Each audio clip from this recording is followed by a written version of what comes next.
Dios les bendiga. Estamos hoy día miércoles en su edición El Alfarero Medios con un estudio bíblico. Y hoy pues queremos compartir con ustedes un tema muy especial como es el verdadero significado y propósito de la sangre de Cristo.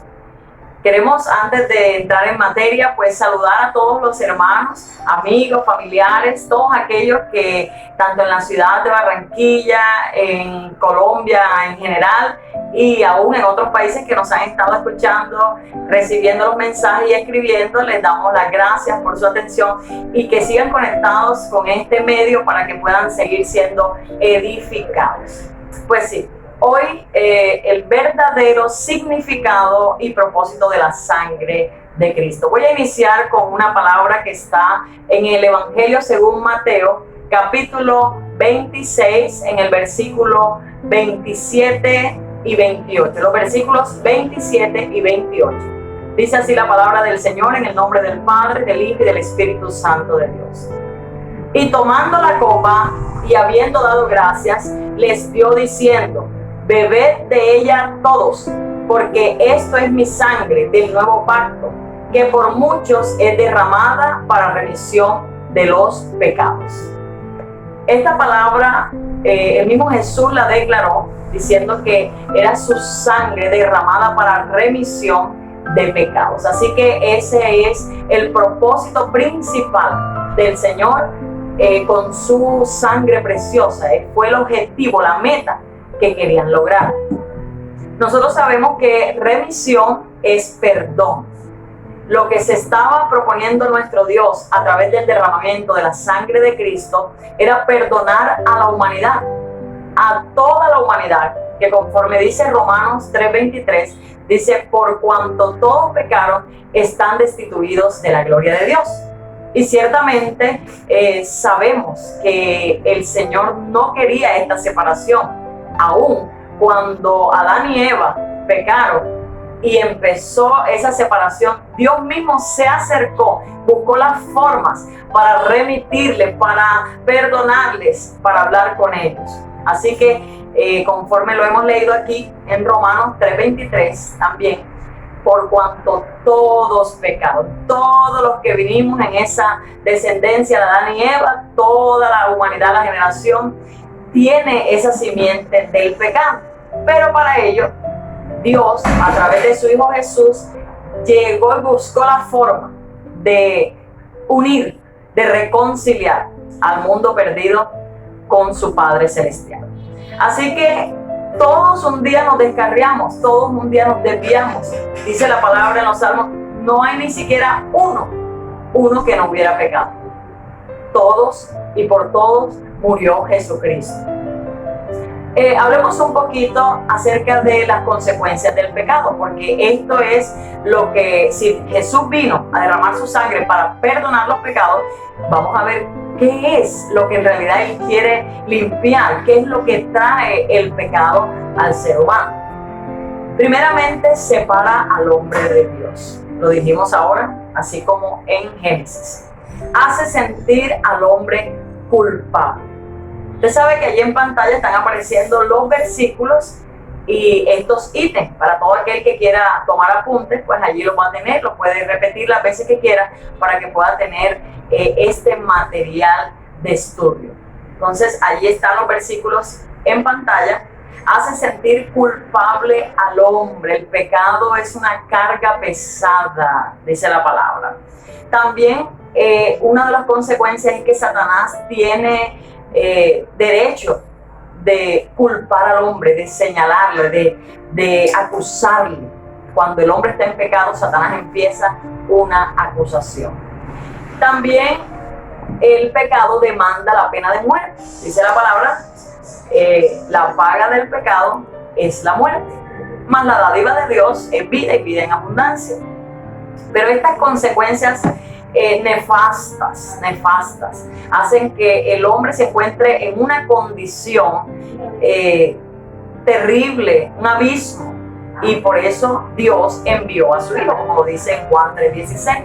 De tal manera amó Dios al mundo que ha enviado a su Hijo unigénito para que todo aquel que en él crea no se pierda, mas tenga vida eterna. Gloria a Dios.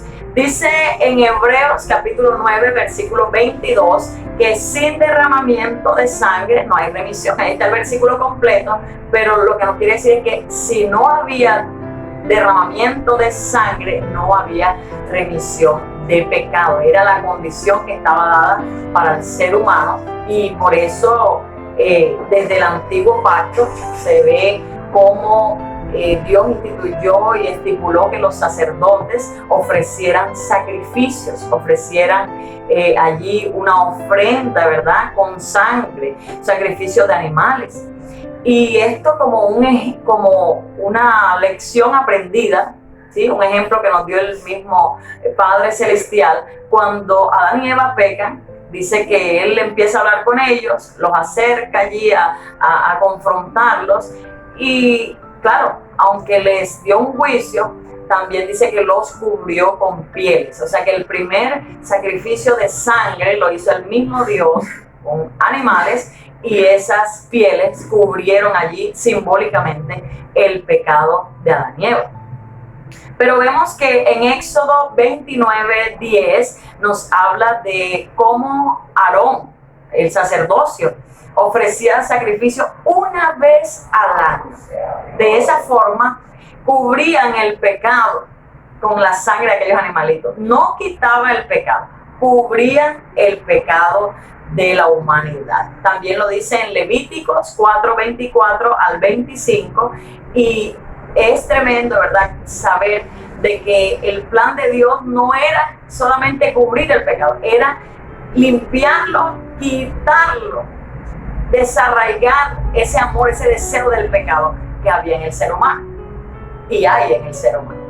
En Hebreos 10:10 al 14, que allí lo tienen, pues vemos cómo los sacerdotes día tras día hacían esos sacrificios, dando tiempo en tiempo, esos sacrificios, cómo llegaba la gente con estas consecuencias que acabamos de decir, cargadas del pecado, queriendo ser libres, pero no podía esos sacrificios quitar esa carga, quitar esa acusación, no podía quitarle esas barreras que habían, porque el hombre a través del pecado se separaba más y más de Dios. Por eso Cristo, a través de un solo sacrificio, dice la palabra, una vez y para siempre, Él sí pudo acercarnos a través de su sangre. Hoy estamos hablando del verdadero significado y propósito de la sangre de Cristo, porque lastimosamente se le ha hecho un uso incorrecto a esta expresión de la sangre de Cristo, y por eso estamos tratando de, con la Escritura, que tú y yo tengamos ese argumento, ese fundamento, y no caigamos en el error. Los propósitos de la sangre de Cristo son 7, que son justificar al hombre, eso hizo el Señor con su sangre; redimir, que ya dijimos que es comprar a un esclavo, quitarle la esclavitud, redimir; limpiar, la sangre de Cristo nos limpió de todo pecado; nos santificó, nos ha hecho perfectos, dice la palabra, santos; nos reconcilió, nos dio la libertad de entrar al lugar santísimo, nos dio esa libertad.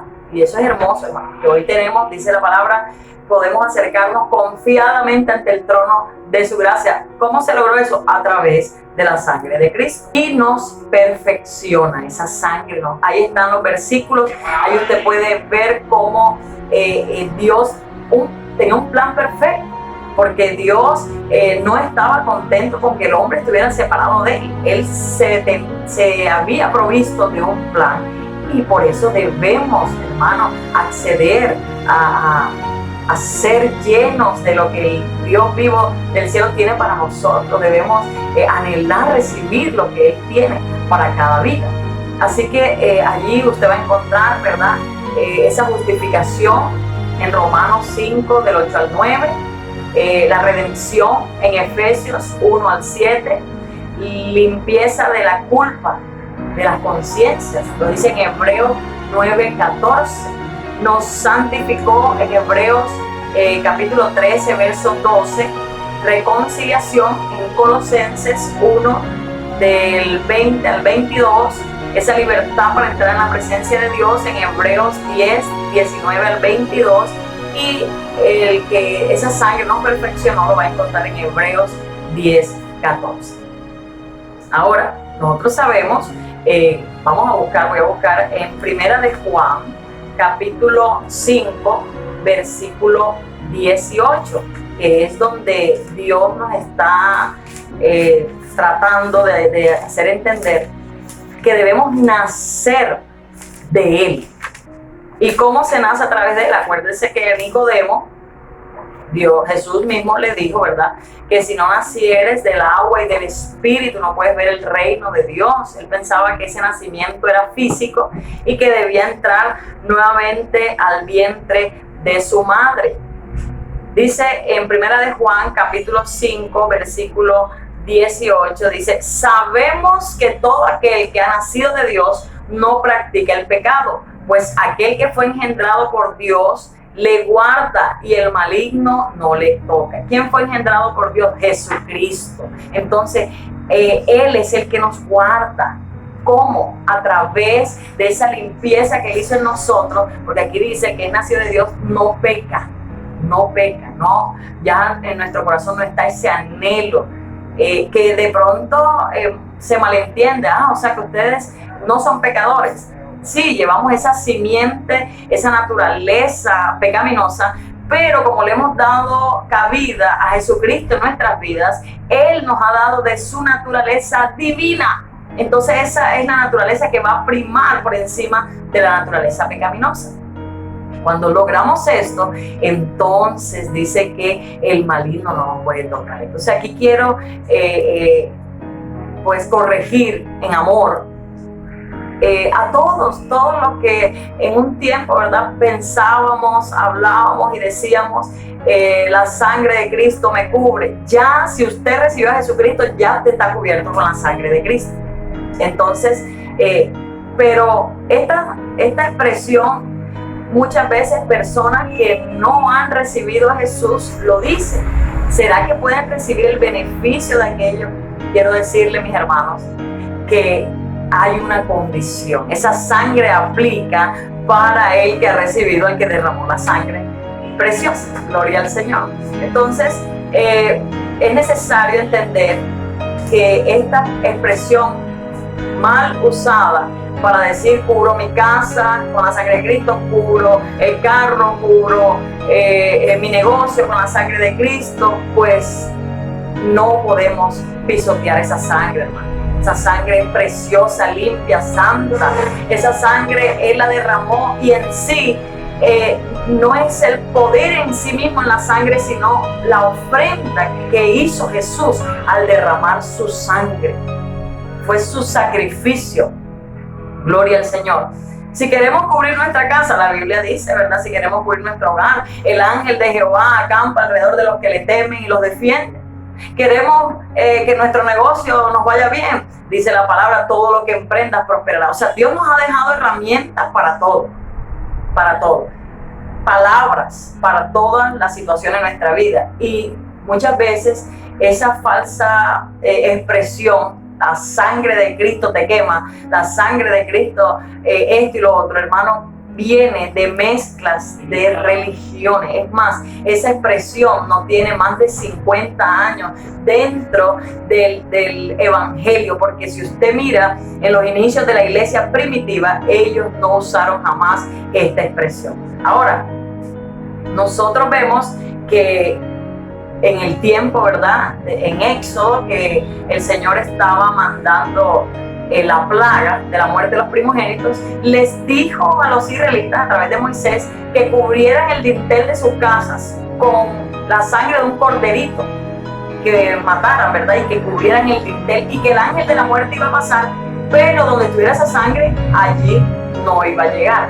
Entonces, por ese pasaje muchas veces tomamos, ¿no?, que mi casa está cubierta o cubre tu casa, y aunque las personas estén en pecado, aunque las personas estén en desobediencia con Dios, quieren usar esto, mi hermano, y es necesario que hagamos las cosas como está en la palabra. No es lo que nos parezca, no es lo que creamos, no es lo que mejor nos convenga, es lo que Dios ha estipulado.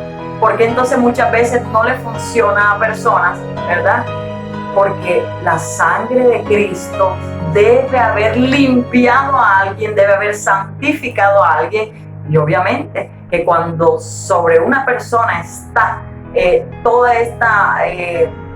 este efecto de Dios, de limpiarlo, de purificarlo, de darle libertad para estar en la presencia de Dios, el maligno no puede tocar. Y el maligno va a ver como una cubierta, pero no es porque yo diga que la sangre me cubre, sino porque ya esa sangre cumplió su efecto en mí porque yo lo he creído. Y es lo que tenemos hoy que aprender.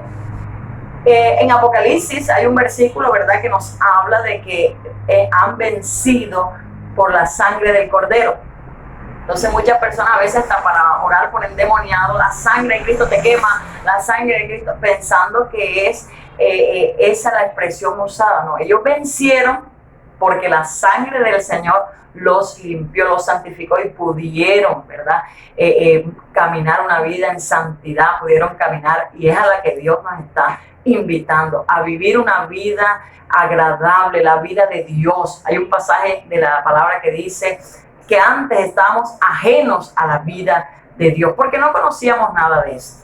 Hoy el Señor te está proveyendo su conocimiento y tómalo.